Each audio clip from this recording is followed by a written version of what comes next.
Welcome to Games from Folktales, a podcast that mixes historical research and tabletop role-playing settings. I'm your host, Timothy Ferguson, and we're on the downhill run for the King of Elflands' daughter. In this section, I need only make two minor notes before I hand over to the LibriVox production team and the recorder. These are that Zorondorel says she disenchants and then reenchants the sword. In Ars Magica instead, she would suppress the magic. Statistics for the lesser wisps who were discussed in the final chapter of this episode are already found in Realms of Power Fairy, but statistics for greater wisps and kennel trolls will eventually be included on the website. And now over to Michelle Fry. Chapter 26, The Horn of Alvarek. Northward to lonely lands through wearying years Alvarek wandered, where windy fragments of his grey gaunt tent added a gloom to chill evenings, and the folk upon lonely farms, as they lit their lights in their houses, and the ricks began to darken against the pale green of the sky, would sometimes hear the rap of the mallets of Niv and Zend coming clear through the hush from the land that no others trod.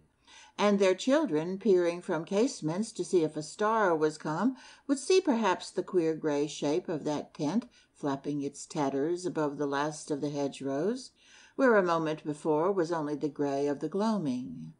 On the next morning there would be guesses and wonderings, and the joy and fear of the children, and the tales that their elders told them, and the explorations by stealth to the edge of the fields of men, shy peerings through dim green gaps in the last of the hedgerows, though to look toward the east was forbidden, and rumours and expectations, and all these things were blended together by this wonder that came from the east, and so passed into legend, which lived for many a year beyond that morning. But Alvarek and his tent would be gone. So day by day and season after season that company wandered on, the lonely mateless man, the moonstruck lad, and the madman, and that old grey tent with its long twisted pole. And all the stars became known to them, and all the four winds familiar, and rain and mist and hail, but the flow of yellow windows, all warm and welcome at night, they knew only to say farewell to. With the earliest light in the first chill of dawn, Alvarek would awake from impatient dreams, and Niv would arise shouting, and away they would go upon their crazed crusade before any sign of awakening appeared on the quiet dim gables. And every morning Niv prophesied that they would surely find Elfland, and the days wore away, and the years. Phil had long left them, Phil who prophesied victory to them in burning song, whose inspirations cheered Alvarek on coldest nights and led him through rockiest ways. Phil sang one evening suddenly songs of some young girl's hair, Phil who should have led their wanderings. And then one day in the gloaming, a blackbird singing, the May in bloom for miles, he turned for the houses of men, and married the maiden, and was one no more with any band of wanderers.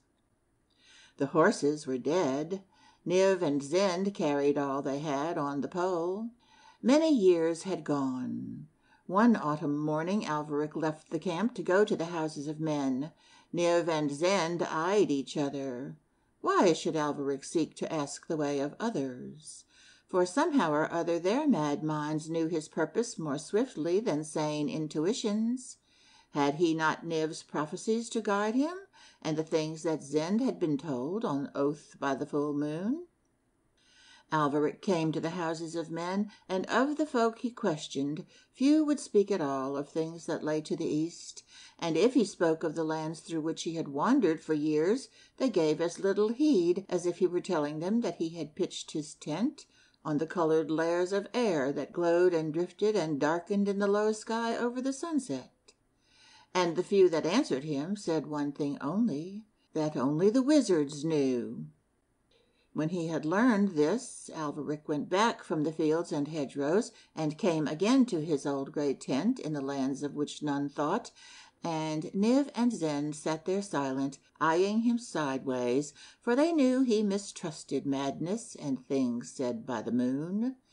And next day, when they moved their camp in the chill of dawn, Niv led the way without shouting. They had not gone for many more weeks upon their curious journey when Alvarek met one morning at the edge of the fields men tended, one filling his bucket at a well, whose thin, high, conical hat and mystical air proclaimed him surely a wizard. "Master," said Alvarek, "of those arts men dread, I have a question that I would ask of the future." And the wizard turned from his bucket to look at Alvarek with doubtful eyes, for the traveller's tattered figure seemed scarce to promise such fees as are given by those that justly question the future. And such as those fees are, the wizard named them. And Alvarek's wallet held that which banished the doubts of the wizard, so that he pointed to where the tip of his tower peered over a cluster of myrtles, and prayed Alvarek to come to his door when the evening star should appear, and in that propitious hour he would make the future clear to him. And again Niv and Zend knew well that their leader followed after dreams and mysteries that came not from madness nor from the moon, and he left them sitting still and saying nothing, but with minds full of fierce visions. Through pale air, waiting for the evening star, Alvarek walked over the fields men tended, and came to the dark oak door of the wizard's tower, which myrtles brushed against with every breeze. A young apprentice in wizardry opened the door, and by ancient wooden steps that the rats knew better than men, led Alvarek to the wizard's upper room. The wizard had on a silken cloak of black, which he held to be due to the future. Without it he would not question the years to be. And when the young apprentice had gone away, he moved to a volume he had on a high desk, and turned from the volume to Alvarek to ask what he sought of the future. And Alvarek asked him how he should come to Elfland. Then the wizard opened the great book's darkened cover, and turned the pages therein, and for a long while all the pages he turned were blank. But further on in the book much writing appeared, although of no kind that Alvarek had ever seen. And the wizard explained that such books as these told of all things, but that he, being only concerned with the years to be, had no need to read of the past, and had therefore acquired a book that told of the future only, though he might have had more than this from the College of Wizardry, had he cared to study the follies already committed by man. Then he read for a while in his book, and Alvarek heard the rats returning softly to the streets and houses that they had made in the stairs. And then the wizard found what he sought of the future, and told Alvarek that it was written in his book how he should never come to Elfland while he carried a magical sword. When Alvarek heard this, he paid the wizard's fee, and went away doleful. For he knew the perils of Elfland, which no common sabre forged on the anvils of men could ever avail to parry. He did not know that the magic that was in his sword left a flavor or taste on the air like that of lightning, which passed through the border of twilight and spread over Elfland, nor knew he that the elf king learned of his presence thus, and drew his frontier away from him, so that Alvarek should trouble his realm no more. But he believed what the wizard had read to him out of his book, and so went dolefully away. And leaving the stairs of oak to time and the rats, he passed out of the grove of myrtles and over the fields of men, and came again to that melancholy spot where his grey tent brooded mournfully in the wilderness, dull and silent as Niv and Zend sitting beside it.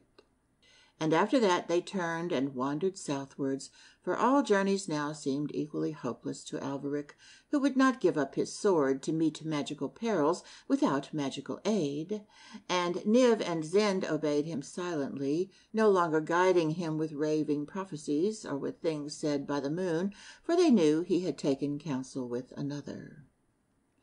By weary ways and lonely wanderings they came far to the south, and never the border of Elfland appeared with its heavy layers of twilight. Yet Alvarek would never give up his sword, for well he guessed that Elfland dreaded its magic, and had poor hope of recapturing Lirazel with any blade that was dreadful only to men. And after a while Niv prophesied again, and Zend would come late on nights of the full moon to wake Alvarek with his tales. And for all the mystery that was in Zend when he spoke, and for all the exaltation of Niv when he prophesied, Alvarek knew by now that the tales and the prophecies were empty and vain, and that neither of these would ever bring him to Elfland. With this mournful knowledge in a desolate land, he still struck camp at dawn, still marched, still sought for the frontier, and so the months went by. And one day, where the edge of the earth was a wild, untended heath running down to the rocky waste in which Alvarek had camped, he saw at evening a woman in a hat and cloak of a witch sweeping the heath with a broom. And each stroke as she swept the heath was away from the fields we know, away to the rocky waste, eastwards towards Elfland. Big gusts of black dried earth and puffs of sand were blowing towards Alvarek from every powerful stroke. He walked towards her from his sorry encampment, and stood near and watched her sweeping. But still she labored at her vigorous work, striding away behind dust from the fields we know, and sweeping as she strode.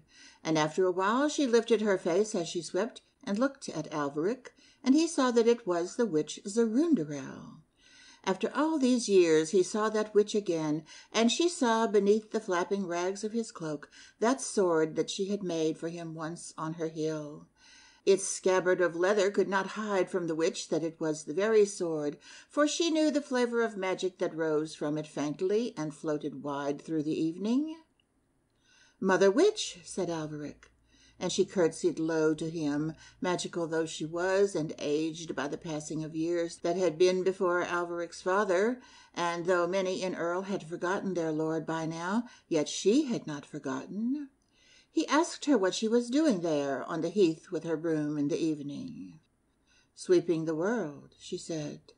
And Alvarek wondered what rejected things she was sweeping away from the world, with gray dust mournfully turning over and over as it drifted across our fields, going slowly into the darkness that was gathering beyond our coasts. "Why are you sweeping the world, Mother Witch?" he said. "There's things in the world that ought not to be here," she said. He looked wistfully then at the rolling gray clouds from her broom that were all drifting towards Elfland. "Mother Witch," he said, "can I go too? I have looked for 12 years for Elfland, and have not found a glimpse of the Elfin mountains." And the old witch looked kindly at him, and then she glanced at his sword. "He's afraid of my magic," she said, and thought or mystery dawned in her eyes as she spoke. "Who?" said Alvarek, and Zerundarel lowered her eyes. "The king," she said. And then she told him how that enchanted monarch would draw away from whatever had worsted him once, and with him draw all that he had, never supporting the presence of any magic that was the equal of his. And Alvarek could not believe that such a king cared so much for the magic he had in his old black scabbard. "It is his way," she said. And then he would not believe that he had waved away Elfland. "He has the power," she said. And still Alvarek would face this terrible king and all the powers he had, but wizard and witch had warned him that he could not go with his sword, and how go unarmed through the grisly wood against the palace of wonder? For to go there with any sword from the anvils of men was but to go unarmed. "Mother Witch," he cried, "may I come no more to Elfland?" And the longing and grief in his voice touched the witch's heart and moved it to magical pity. "You shall go," she said. He stood there, half despair in the mournful evening, half dreams of Lirazel, while the witch from under her cloak drew forth a small false weight which once she had taken away from a cellar of bread. "Draw this along the edge of your sword," she said, "all the way from hilt to point, and it will disenchant the blade, and the king will never know what sword is there." "Will it still fight for me?" said Alvarek. "No," said the witch. "But once you are over the frontier, take this script and wipe the blade with it on every spot that the false weight has touched." And she fumbled under her cloak again and drew forth a poem on parchment. "It will enchant it again," she said. And Alvarek took the weight and the written thing. "Let not the two touch," warned the witch, and Alvarek set them apart. "Once over the frontier," she said, "and he may move Elfland where he will, but you and the sword will be within his borders." "Mother Witch," said Alvarek, "will he be wroth with you if I do this?" "Wroth?" said Zerundarel. "Wroth? He will rage with the most exceeding fury, beyond the power of tigers." "I would not bring that on you, Mother Witch," said Alvarek. "Ha! What care I?"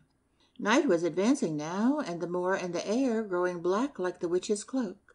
She was laughing now and merging into the darkness, and soon the night was all blackness and laughter, but he could see no witch. Then Alvarek made his way back to his rocky camp by the light of its lonely fire. And as soon as morning appeared on the desolation, and all the useless rocks began to glow, he took the false weight and softly rubbed it along both sides of his sword until all its magical edge was disenchanted. And he did this in his tent while his followers slept, for he would not let them know that he sought for help that came not from the ravings of Niv, nor from any sayings that Zend had had from the moon. Yet the troubled sleep of madness is not so deep that Niv did not watch him out of one wild sly eye when he heard the false weight softly rasping the sword.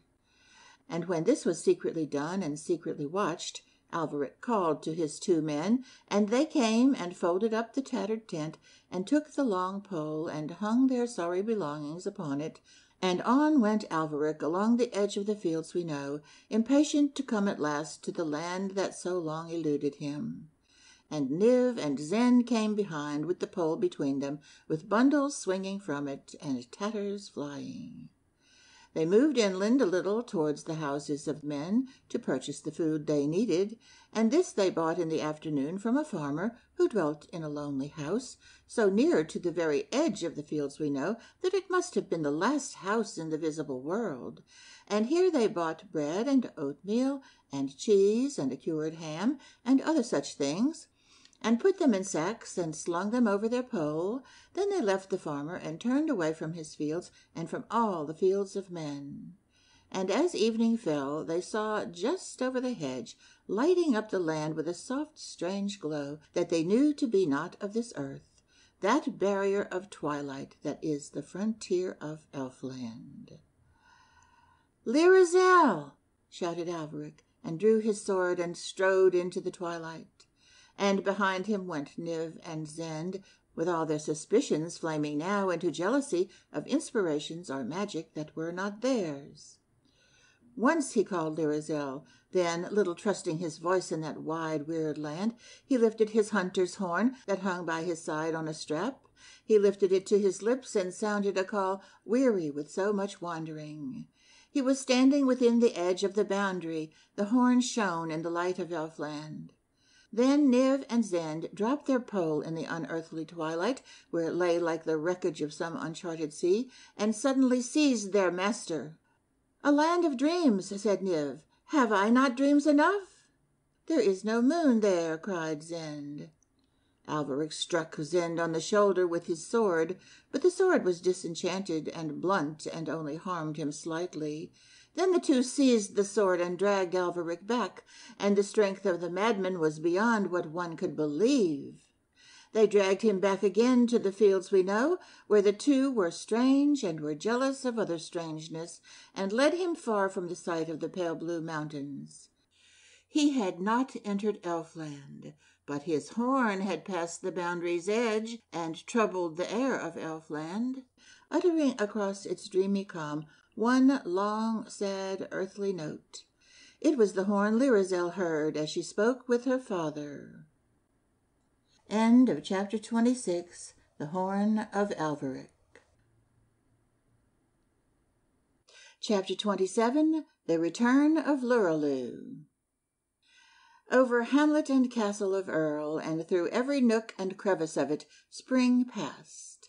A mild benediction that blessed the very air and sought out all living things, not missing even the tiny plants that had their dwelling in most secluded places, under eaves, in the cracks of old barrels, or along the lines of mortar that held ancient rows of stones. And in this season Orion hunted no unicorns, not that he knew in what season the unicorns bred in Elfland, where time is not as here, but because of a feeling he had from all his earthly forefathers against hunting any creature in this season of song and flowers. So he tended his hounds and often watched the hills, expecting on any day the return of Lorelu. And spring passed by, and the summer flowers grew, and still there was no sign of the troll returning, for time moves through the dells of Elfland as over no field of man. And long Orion watched through fading evenings, till the line of the hills was black, yet never saw the small round heads of trolls bobbing across the downs. And the long autumnal winds came sighing out of cold lands, and found Orion still watching for Lorelu. And the mist and the turning leaves spoke to his heart of hunting, and the hounds were whining for the open spaces, and the line of scent like a mysterious path crossing the wide world. But Orion would hunt nothing less than unicorns, and waited for his trolls. And one of these earthly days, with a menace of frost in the air and a scarlet sunset, Lorelu's talk to the trolls in the wood being finished, and their scamper swifter than hares, having brought them soon to the frontier, those in our fields who looked, as they seldom did, towards that mysterious border where earth ended, might have seen the unwonted shapes of the nimble trolls coming all grey through the evening. They came dropping, troll after troll, from the soaring leaps they took, high through the boundary of twilight, and landing thus unceremoniously in our fields, came capering, somersaulting, and running, with gusts of impudent laughter, as though this were a proper manner in which to approach by no means the least of the planets. They rustled by the small houses like the wind passing through straw, and none that heard the light rushing sound of their passing knew how outlandish they were, except the dogs whose work it is to watch, and who know of all things that pass, their degree of remoteness to man. At gypsies, tramps, and all that go without houses, dogs bark whenever they pass. At the wild things of the woods they bark with greater abhorrence, knowing well the rebellious contempt in which they hold man. At the fox, for his touch of mystery and his far wanderings, they bark more furiously. But tonight the barking of the dogs was beyond all abhorrence and fury. Many a farmer this night believed that his dog was choking. And passing over these fields, staying not to laugh at the clumsy scared running of sheep, for they kept their laughter for man, they came soon to the downs above Earl, and there below them was night and the smoke of men, all grey together, and not knowing from what slight causes the smoke arose, here from a woman boiling a kettle of water, or there because one dried the frock of a child, or that a few old men might warm their hands in the evening, the trolls forbore to laugh, as they had planned to do as soon as they should meet with the things of man. Perhaps even they, whose gravest thoughts were just under the surface of laughter, even they were a little awed by the strangeness and nearness of man, sleeping there in his hamlet with all his smoke about him. Though awe in these light minds rested no longer than does the squirrel on the thin extremest twigs. In a while they lifted their eyes up from the valley, and there was the western sky still shining above the last of the gloaming, a little strip of colour and dying light, so lovely that they believed that another Elfland lay on the other side of the valley, two dim, diaphanous, magical elfin lands hemming in this valley, and few fields of men close upon either side. And sitting there on the hillside, peering westward, the next thing they saw was a star. It was Venus, low in the west, brimming with blueness, and they all bowed their heads many times to this pale blue beautiful stranger, for though politeness was rare with them, they saw that the evening star was nothing of earth and no affair of man's, and believed it came out of that Elfland they did not know on the western side of the world. And more stars appeared, till the trolls were frightened, for they knew nothing of these glittering wanderers that could steal out of the darkness and shine. At first they said, "There are more trolls than stars," and were comforted, for they trusted greatly in numbers. Then there were soon more stars than trolls, and the trolls were ill at ease as they sat in the dark underneath all that multitude. But presently they forgot the fancy that troubled them, for no thought remained with them long. They turned their light attention instead to the yellow lights that glowed here and there on the hither side of the grayness, where a few of the houses of men stood warm and snug near the trolls. A beetle went by, and they hushed their chatter to hear what he would say, but he droned by, going home, and they did not know his language. A dog far off was ceaselessly crying out and filling all the still night with a note of warning, and the trolls were angry at the sound of his voice, for they felt that he interfered between them and man.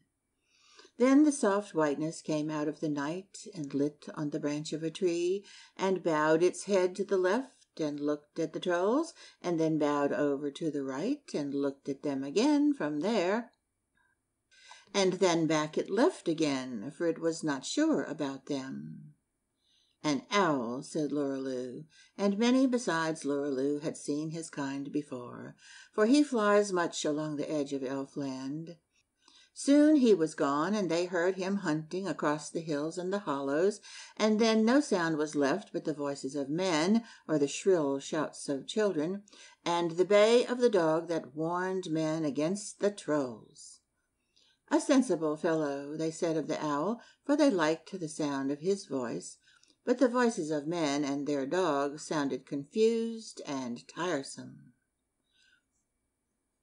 They saw sometimes the lights of late wayfarers crossing the downs towards Earl, or heard men that cheered themselves in the lonely night by singing instead of by lantern's light. And all the while the evening star grew bigger, and great trees grew blacker and blacker. Then from underneath the smoke and the mist of the stream there boomed all of a sudden the brazen bell of the friar out of deep night in the valley. Night and the slopes of Earl and the dark downs echoed with it, and the echoes rode up to the trolls and seemed to challenge them with all accursed things and wandering spirits and bodies unblessed by the friar. And the solemn sound of those echoes, going alone through the night from every heavy swing of the holy bell, cheered that band of trolls among all the strangeness of earth, for whatever is solemn always moves trolls to levity. They turned merrier now and tittered among themselves. And while they still watched all that host of stars, wondering if they were friendly, the sky grew steely blue, and the eastern stars dwindled, and the mist and the smoke of men turned white, and a radiance touched the further edge of the valley, and the moon came up over the downs behind the trolls. Then voices sang from the holy place of the friar, chanting moon matins, which it was their wont to sing on nights of the full moon, while the moon was yet low. And this rite they named Moon's Morning. The bell had ceased, chance voices spoke no more, they had hushed their dog in the valley and silenced his warning, and lonely and grave and solemn that people's song floated up from before the candles in their small square sacred place, built of grey stone by men that were dead for ages and ages. All solemn the song welled up in the time of the moon's rising, grave as the night, mysterious as the full moon, and fraught with a meaning that was far beyond the highest thoughts of the trolls. Then the trolls leaped up with one accord from the frosted grass of the downs, and all poured down the valley to laugh at the ways of men, to mock at their sacred things, and to dare their singing with levity. Many a rabbit rose up and fled from their onrush. The thrills of laughter arose from the trolls at their fear. A meteor flashed westwards, racing after the sun, either as a portent to warn the hamlet of Earl that folk from beyond earth's borders approached them now, or else in fulfillment of some natural law. To the Trolls it seemed that one of the proud stars fell, and they rejoiced with elvish levity. Thus they came, giggling through the night, and ran down the street of the village, unseen as any wild creature that roams late through the darkness, and Lorelu led them to the pigeon loft, and they all poured clamoring in. Some rumor arose in the village that a fox had jumped into the pigeon loft, but it ceased almost as soon as the pigeons returned to their homes, and the folk of Earl had no more hint till the morning that something had entered their village from beyond the borders of earth. In a brown mass, thicker than young pigs are along the edge of a trough, the Trolls encumbered the floor of the pigeons' home. And time went over them as over all earthly things. And well they knew, though tiny was their intelligence, that by crossing the border of twilight they incurred the wasting of time, for nothing dwells by the brink of any danger and lives ignorant of its menace. As conies in rocky altitudes know the peril of the sheer cliff, so they that dwell near earth's border know well the danger of time. And yet they came. The wonder and lure of earth had been overstrong for them. Does not many a young man squander youth as they squandered immortality? And Lorelu showed them how to hold off time for a while, which otherwise would make them older and older each moment, and whirl them on with earth's restlessness all night long. Then he curled up his knees and shut his eyes and lay still. This, he told them, was sleep, and cautioned them to continue to breathe, though being still in other respects. He then slept in earnest, and after some vain attempts, the brown Trolls did the same. When sunrise came, awakening all earthly things, long rays came through the 30 little windows and awoke both birds and Trolls.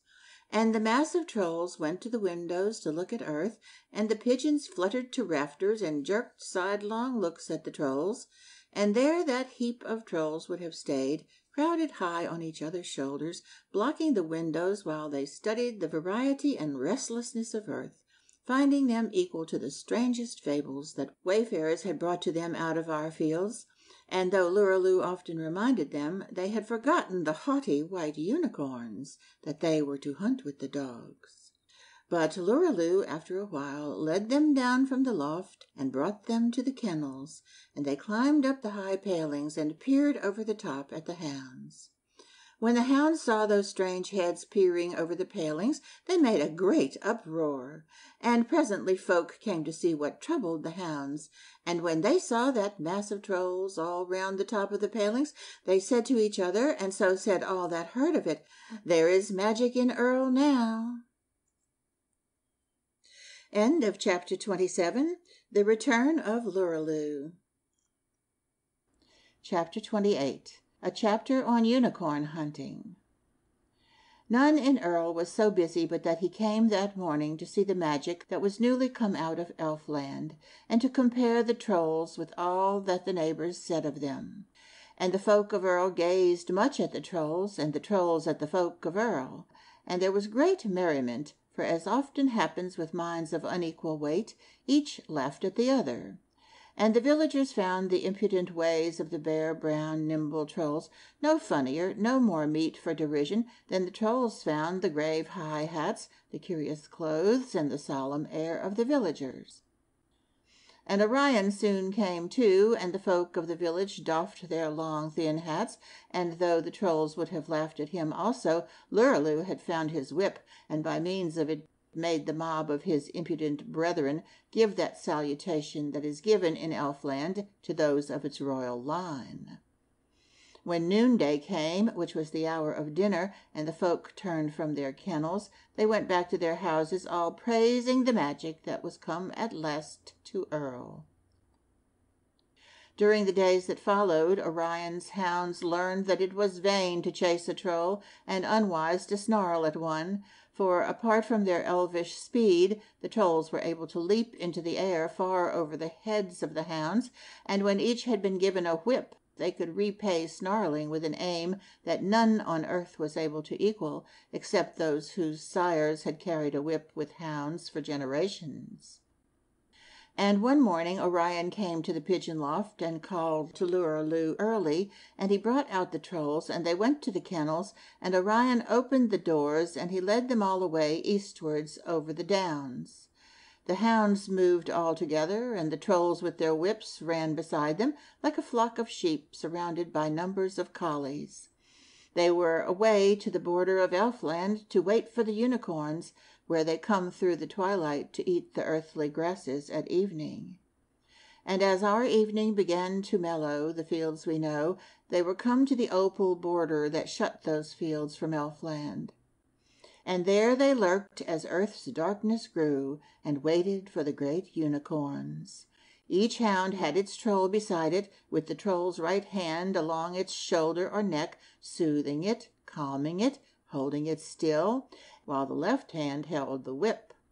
The strange group lingered there motionless, and darkened there with the evening. And when earth was as dim and quiet as the unicorns desired, the great creatures came softly through, and were far into earth before any troll would allow his hound to move. Thus, when Orion gave the signal, they easily cut one off from its elven home and hunted it, snorting over those fields that are the portion of men. And night came down on the proud beast's magical gallop, and the hounds intoxicate with that marvelous scent, and the leaping, soaring trolls.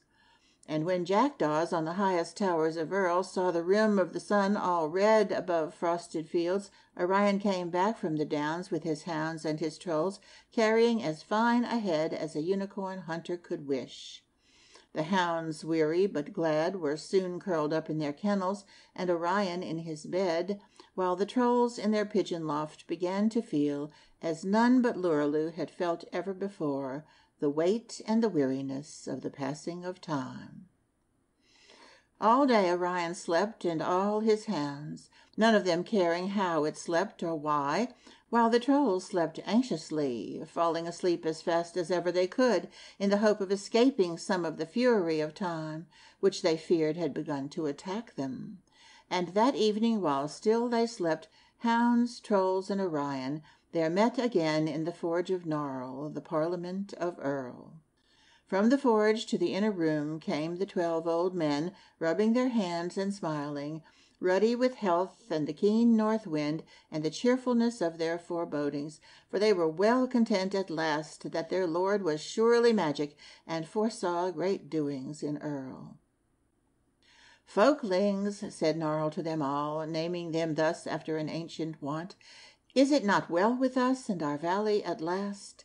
See how it is as we planned so long ago. For our Lord is a magic Lord, as we all desired, and magical things have sought him from over there, and they all obey his hests." "It is so," said all but Gazik, a vendor of beeves. Little and old and out of the way was Earl, secluded in its deep valley, unnoticed in history, and the 12 men loved the place and would have it famous. And now they rejoiced as they heard the words of Gnarl. "What other village," he said, "has traffic with over there?" And Gazik, though he rejoiced with the rest, rose up in a pause of their gladness. "Many strange things," he said, "have entered our village, coming from over there. And it may be that human folk are best, and the ways of the fields we know." Oth scorned him, and Threll, "Magic is best," said all. And Gazik was silent again, and raised his voice no more against the many. And the mead went round, and all spoke of the fame of Earl, and Gazik forgot his mood and the fear that was in it. Far into the night they rejoiced, quaffing the mead, and by its homely aid gazing into the years of the future, so far as that may be done by the eyes of men. Yet all their rejoicing was hushed, and their voices low, lest the ears of the friar should hear them. For their gladness came to them from lands that lay beyond thought of salvation, and they had set their trust in magic, against which, as well they knew, boomed every note that rang from the bell of the friar whenever it tolled at evening. And they parted late, praising magic in no loud tones, and went secretly back to their houses, for they feared the curse that the friar had called down upon unicorns, and knew not if their own names might become involved in one of the curses called upon magical things. All the next day Orion rested his hounds, and the trolls and the people of Earl gazed at each other. But on the day that followed, Orion took his sword and gathered his band of trolls and his pack of hounds, and all were away once more far over the downs, to come again to the border of nebulous opal, and to lurk for the unicorns coming through in the evening. They came to a part of the border far from the spot which they had disturbed only 3 evenings before. And Orion was guided by the chattering trolls, for well they knew the haunts of the lonely unicorns. And earth's evening came huge and hushed, till all was dim as the twilight, and never a footfall did they hear of the unicorns, never a glimpse of their whiteness. And yet the trolls had guided Orion well, for just as he would have despaired of a hunt that night, just when the evening seemed wholly and utterly empty, a unicorn stood on the earthward edge of the twilight, where nothing had stood only a moment before. Soon he moved slowly across the terrestrial grasses, a few yards forward into the fields of men.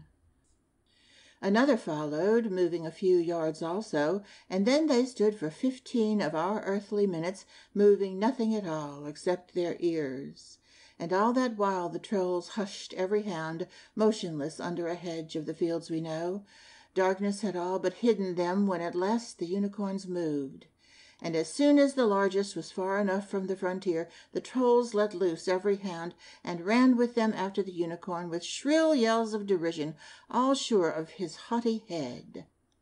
But the quick, small minds of the trolls, though they had learned much of earth, had not yet understood the irregularity of the moon. Darkness was new to them, and they soon lost hounds. Orion, in his eagerness to hunt, had made no choice of a suitable night. There was no moon at all, and would be none till near morning.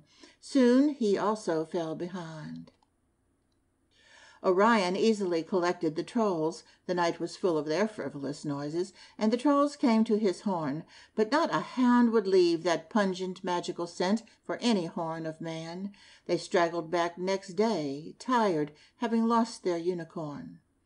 And while each troll cleaned and fed his hound on the evening after the hunt, and laid a little bunch of straw for it on which to lie down, and smoothed its hair, and looked for thorns in its feet, and unravelled burrs from its ears, Lorelu sat alone, fastening his small sharp intelligence, like the little white light of a burning glass, for hours upon one question. The question that Lorelu pondered far into the night was how to hunt unicorns with dogs in the darkness. And by midnight a plan was clear in his elvish mind. End of chapter 28. A chapter on unicorn hunting. Chapter 29. The luring of the people of the marshes. As the evening that followed was beginning to fade, a traveller might have been seen approaching the marshes, which some way southeastwards of Earl lay along the edge of the farmsteads, and stretched their terrible waste as far as the skyline, and even over the border and into the region of Elfland. They glimmered now as the light was leaving the land. So black were the solemn clothes and the high grave hat of the traveller that he could have been seen from far against the dim green of the fields, going down to the edge of the marsh through the grey evening. But none were there to see at such an hour beside the desolate place, for the threat of darkness was already felt in the fields, and all the cows were home, and the farmers warm in their houses, so the traveller walked alone. And soon he was come by unsure paths to the reeds and the thin rushes, to which a wind was telling tales that have no meaning to man, long histories of bleakness and ancient legends of rain, while on the high darkening land far off behind him he saw lights begin to blink where the houses were. He walked with the gravity and the solemn air of one who has important business with men, yet his back was turned to their houses, and he went where no man wandered, traveling towards no hamlet or lonely cottage of man, for the marsh ran right into Elfland.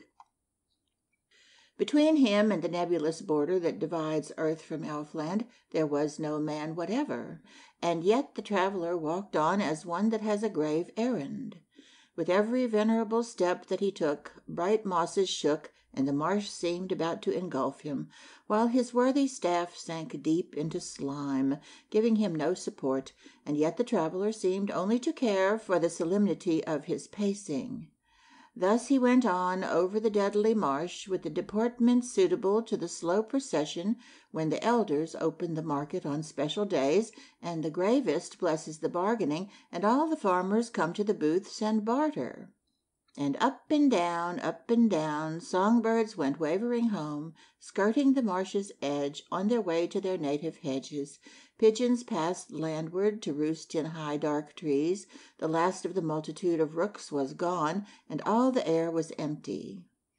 And now the great marsh thrilled to the news of the coming of a stranger, for no sooner had the traveller gravely set a foot on one of those brilliant mosses that bloom in the pools, than a thrill shot under their roots and below the stems of the bulrushes, and ran like a light beneath the surface of the water, or like the sound of a song, and passed far over the marshes, and came quivering to the border of magical twilight that divides Elfland from earth, and stayed not there, but troubled the very border, and passed beyond it, and was felt in Elfland. For where the great marshes run down to the border of earth, the frontier is thinner and more uncertain than elsewhere.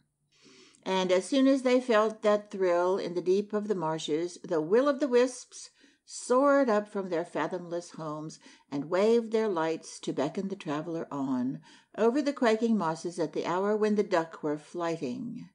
And under that whir and rush and rejoicing of wings that the ducks made in that hour, the traveller followed after the waving lights, further and further into the marshes.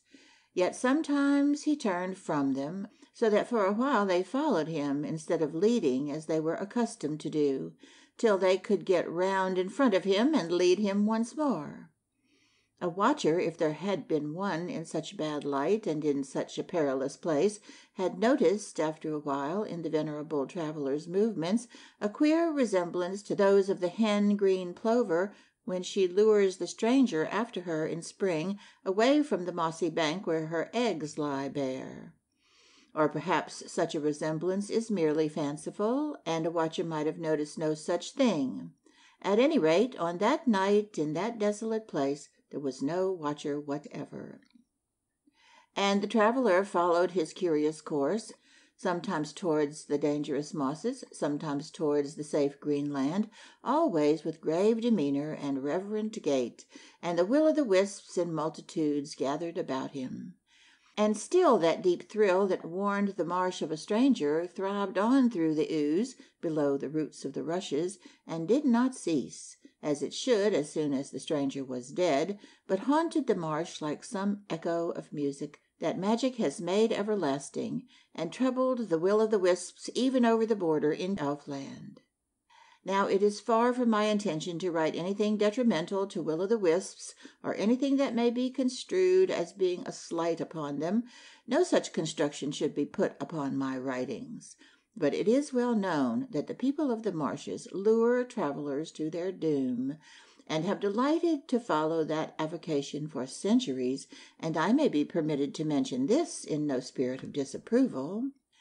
The will-o'-the-wisps that then were about this traveller redoubled their efforts with fury, and when still he eluded their last enticements only to the very edge of the deadliest pools, and still lived and still travelled, and the whole marsh knew of it, then the greater will-o'-the-wisps that dwell in Elfland rose up from their magical mire and rushed over the border, and the whole marsh was troubled. Almost like little moons grown nimbly impudent, the people of the marshes glowed before that solemn traveller, leading his reverend steps to the edge of death, only to retrace their steps again, to beckon him back once more. And then, in spite of the great height of his hat and the dark length of his coat, that frivolous people began to perceive that mosses were bearing his weight, which never before had supported a traveller. At this their fury increased, and they all leaped nearer to him, and nearer they flocked wherever he went, and in their fury their enticements were losing their craftiness. And now a watcher in the marshes, if such there had been, had seen something more than a traveller surrounded by will-o'-the-wisps, for he might have noticed that the traveller was almost leading them, instead of the will-o'-the-wisps leading the traveller. And in their impatience to have him dead, the people of the marshes had never thought that they were all coming nearer and nearer to the dry land. And when all was dark but the water, they suddenly found themselves in a field of grass, with their feet rasping against the rough pasture, while the traveller was seated with his knees gathered up to his chin, and was eyeing them from under the brim of his high black hat. Never before had any of them been lured to dry land by traveller, and there were amongst them that night those eldest and greatest among them who had come with their moon-like lights right over the border from Elfland. They looked at each other in uneasy astonishment as they dropped limply onto the grass, for the roughness and heaviness of the solid land oppressed them after the marshes. And then they began to perceive that the venerable traveller, whose bright eyes watched them so keenly out of that black mass of clothes, was little larger than they were themselves, in spite of his reverend airs. Indeed, though stouter and rounder, he was not quite so tall. Who was this, they began to mutter, who had lured will-o'-the-wisps? And some of those elders from Elfland went up to him that they might ask him with what audacity he had dared to lure such as them. And then the traveller spoke. Without rising or turning his head, he spoke where he sat. "People of the marshes," he said, "do you love unicorns?" And at the word unicorns, scorn and laughter filled every tiny heart in all that frivolous multitude, excluding all other emotions, so that they forgot their petulance at having been lured, although to lure will-o'-the-wisps is held by them to be the gravest of insults. And never would they have forgiven it if they had had longer memories. At the word unicorns they all giggled in silence. And this they did by flickering up and down like the light of a little mirror flashed by an impudent hand. Unicorns! Little love had they for the haughty creatures. Let them learn to speak to the people of the marshes when they came to drink at their pools. Let them learn to give their due to the great lights of Elfland, and the lesser lights that illumined the marshes of earth. "No," said an elder of the will-o'-the-wisps, "none loves the proud unicorns." "Come, then," said the traveller, "and we will hunt them, and you shall light us in the night with your lights when we hunt them with dogs over the fields of men." "Venerable traveller," said the elder will-o'-the-wisp, but at those words the traveller flung up his hat and leaped from his long black coat and stood before the will-o'-the-wisps stark naked, and the people of the marshes saw that it was a troll that had tricked them. Their anger at this was slight, for the people of the marshes had tricked the trolls, and the trolls have tricked the people of the marshes, each of them so many times for ages and ages, that only the wisest among them can say which has tricked the other most and is how many tricks ahead. They consoled themselves now by thinking of times when trolls had been made to look ludicrous, and consented to come with their lights to help to hunt unicorns, for their wills were weak when they stood on dry land, and they easily acquiesced in any suggestion or followed any one's whim. It was Lorelu who had thus tricked the will-o'-the-wisps. Knowing well how they loved to lure travellers, and having obtained the highest hat and gravest coat he could steal, he had set out with a bait that he knew would bring them from great distances. Now that he had gathered them all on the solid land, and had their promise of light and help against unicorns, which such creatures will give easily on account of the unicorn's pride, he began to lead them away to the village of Earl, slowly at first, while their feet grew accustomed to the hard land, and over the fields he brought them limping to Earl. And now there was nothing in all the marshes that at all resembled man, and the geese came down on a huge tumult of wings. The little swift teal shot home, and all the dark air twanged with the flight of the duck. End of chapter 29. The luring of the people of the marshes. Your saga may vary.